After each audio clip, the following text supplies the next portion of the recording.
Estoy en deuda.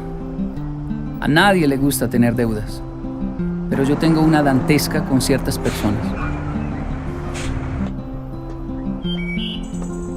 Lo digo porque caí de repente en un vacío de silencios al llegar a Japón con 10 años.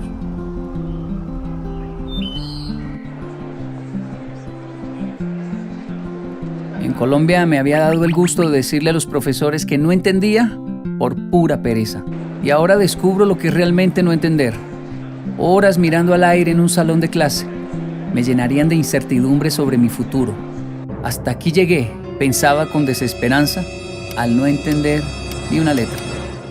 Pero aparecieron ellos, los maestros japoneses que aprendieron español solo por mí. Uno de ellos tradujo a japonés simplificado toda la cartilla de sociales. Se turnaron para ayudarme, y si tal vez sintieron lástima porque daba, jamás me lo demostraron, me exigieron como a todos. Mis exámenes siempre estaban traducidos a mano por maestros que celebraban mis respuestas como sus victorias. El impacto cultural y el miedo de quedarme para siempre en el limbo académico no me dejó ver en esos momentos lo valioso de ese esfuerzo en los maestros. Siempre sentí que no agradecí como debía hacerlo. Pero hoy, un maestro japonés me visitó en Colombia. Me pidió ayuda. Necesito salvar el lago Titicaca, Kenji. ¿El lago qué, maestro? Titicaca. Está entre Perú y Bolivia. Es el lago más grande del mundo a esa altura. Un maestro japonés abrazando una causa lejana, ajena, una causa distante a su tierra. ¿Pero qué puedo hacer yo, maestro? Kenji-kun, achikochi de shirareteru kara, hoenkai no evento shiyou yo. ¿Una conferencia sobre el medio ambiente? Maestro, es lo mínimo que puedo hacer por tanta gratitud y una causa tan noble. El color de su gente, un color amable, tranquilo y lleno de paz y alegría.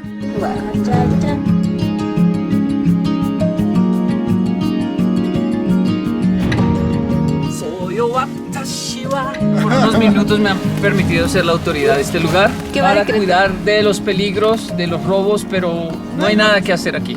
Visitamos una escuela flotante, dirigida por una maestra nativa, heroica mujer que con recursos propios y ayuda ha levantado ya su segunda escuela.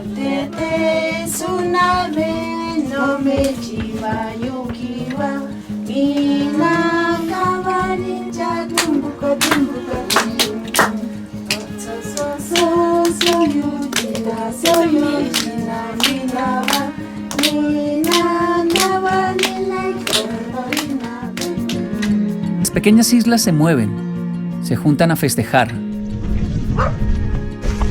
Islas ambulantes con familias como los Uros, quienes nos recibieron con cánticos hasta en japonés.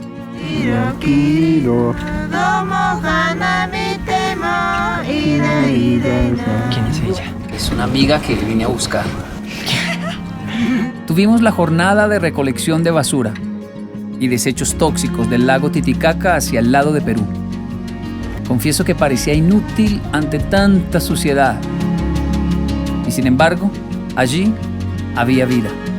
Y esa vida nos dio esperanza. Luego vino la conferencia. Horas y horas de fila para escucharnos. Qué fortuna tuvimos de nacer en épocas de redes sociales y retribuir un poco aquello que los maestros japoneses hicieron por nosotros.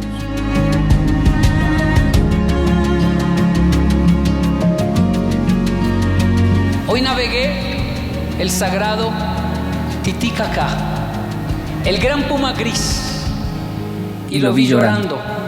Triste en gran manera le pregunté por qué lloraba. ¿Acaso te está doliendo nuestra contaminación? El lago me respondió: no me duele nada, Kenji. Lloro por ti y por los demás. Lloro por ti y por vuestros hijos, porque sois vosotros y vuestros hijos los que moriréis primero. Entonces me di cuenta que en este asunto de medio ambiente, que aquí en esta tierra, las víctimas somos nosotros y no ella. Muchas gracias.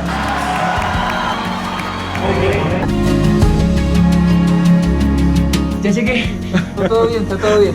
Es que subí por las escaleras.